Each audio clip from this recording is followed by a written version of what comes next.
Hello everybody, it's your boy Proftrof and we're back again with another video. Okay, so today is Sunday, and as I said, I'm not sure if people have remembered or have listened to even if they even seen it. Every Sunday from now on is gonna be Patreon or YouTube member day, which means that if you're part of any of those things, you can suggest stuff. Like I have them set up in the comments, in the description. I mean, you can check it out. So every video today we're gonna be checking out has been suggested by a Patreon. Yeah, it's actually all Patreons today, I think. One is Patreon and member, so technically, yeah. Anyway, let's get to it. This is gonna be every Sunday from now, okay? By the way, after this, I'm gonna be doing a request stream where I'll be streaming. You guys can be requesting, and we'll be checking out stuff together. Okay, so tune in for that shit if you care. Anyway, today we'll be checking out why Japan and Russia are technically still fighting World War II. I did not know anything about this. To be honest, I don't really know much about politics worldwide. Easily for 20% off by being one of the first 200 people to sign up at brilliant.org/HAI. All right, I'm gonna level with you guys. I need a vacation. This 9 to 5 job is just killing me.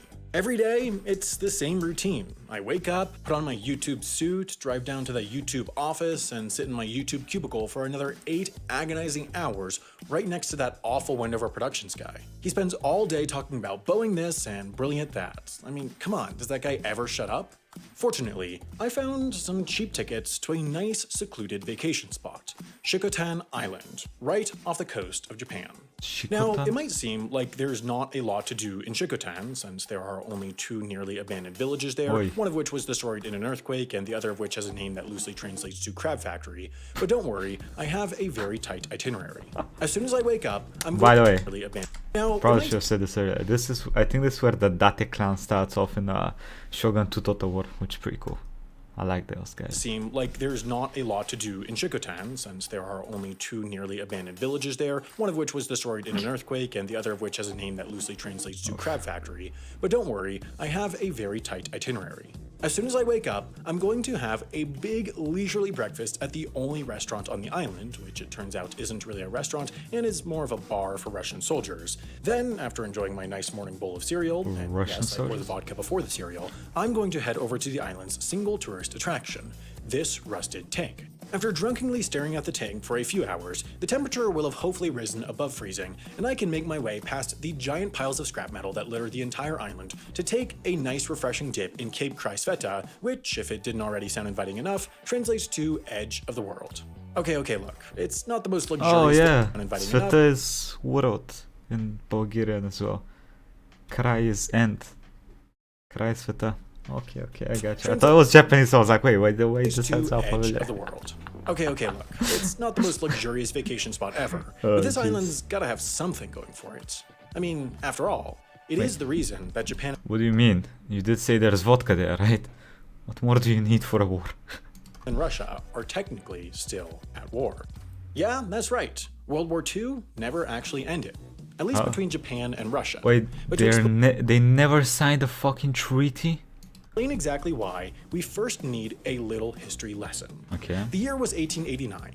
A young Austrian peasant had just given birth to a tiny little baby with a tiny little mustache. His name was— actually, you know what? I think you've heard this story. Baby grows up, isn't very good at painting, develops some unsavory opinions, starts a little war with the world. You know the deal. What matters here is what happened between Japan and the Soviet Union in 1945, as the war was already coming to a close. You see, despite being on opposite sides, Japan and the Soviet Union had actually signed a neutrality pact in 1941 and hadn't engaged in any direct conflicts since.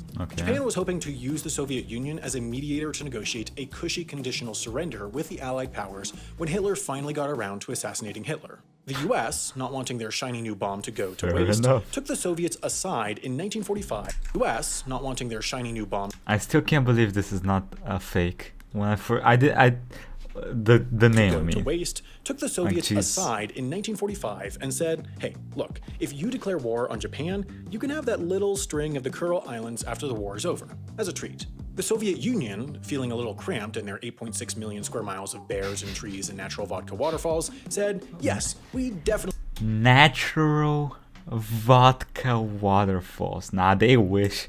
They wish they was fucking vodka. If the waterfalls were vodka, there wouldn't be any waterfalls left, okay? But 6 million square miles of bears and trees and natural vodka waterfalls, said, yes, we definitely need a bunch of tiny freezing ghost town islands, and invaded Japan 3 days after the bombing of Hiroshima, which is kind of like challenging a corpse to a boxing match. Now, the Soviets would have lived happily ever after on their Arctic archipelago were it not for a poorly written peace treaty between the Allies and Japan in 1951. This treaty, also known as the Treaty of San Francisco, only mentioned the islands in passing, stating that, quote, Japan renounces all right, title, and claim to the Kuril Islands, but didn't specify which islands in particular, and more importantly, didn't mention who they were being given to. Oh, this ambiguity led to both Japan and the Soviet Union claiming sovereignty over the 4 southernmost islands. Wait. You cannot say, I give these islands, and then be like, a minute later be like, I take these islands. That does not seem, well, not really fair because it's world wars and shit, but... after the war, and ultimately, the Soviet Union refusing to sign the treaty. Though World War II might be in a bit of a lull right now, there is still no formal peace between Japan and Russia until a peace treaty is signed. Surprisingly, this sort of diplomatic irregularity isn't at all uncommon. In fact, there are dozens of wars that have been legally extended, or never even. I know about there was one in Europe somewhere in the northern parts where it was going for like 200 years. People didn't even know it was happening, and then suddenly were like, wait, are we at war with these people? Let's just sign the treaty, and they did. I don't remember which countries it was though. Because of a screwy peace treaty. One of the most well-known examples is the 335 years war between the Netherlands and the Isles of Scilly, which lasted, believe it or not, 335 years. It's a long story, but basically, in the 1650s, the English royalists were at war with the English parliamentarians, who were being supported by the Dutch, whose navy was headed up by this guy named Tromp, who was kind of crazy and probably shouldn't have been in charge. Through the wall? In 1651, the royalists had been pushed back to the Isles of Scilly, and Tromp declared war, probably illegally, on Scilly.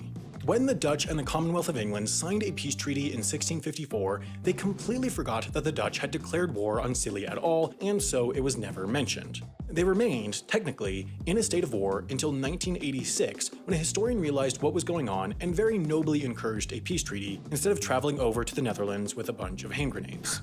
Now, if it sounds like that dragged on too long, the Third Punic War only technically ended in 1985 after 2100. Wait, what?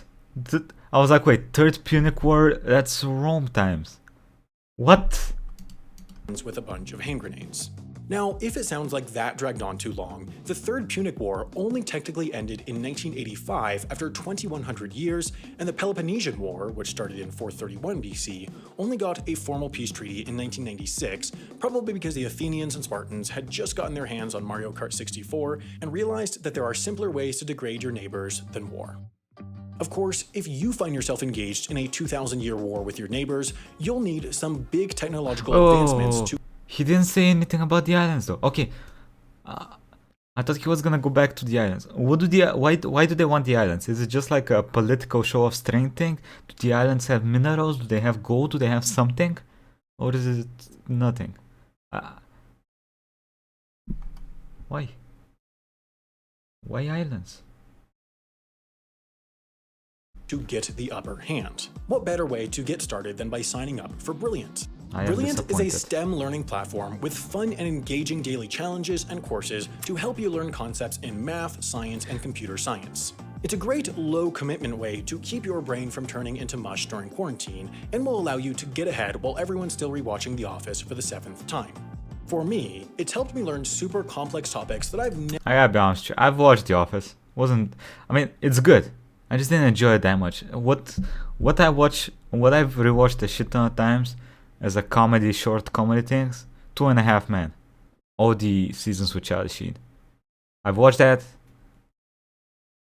Actually, I might have watched it above 5 times. All those seasons. They're amazing. I love them. Never been able to grasp before, since they break these down into small, intuitive chunks.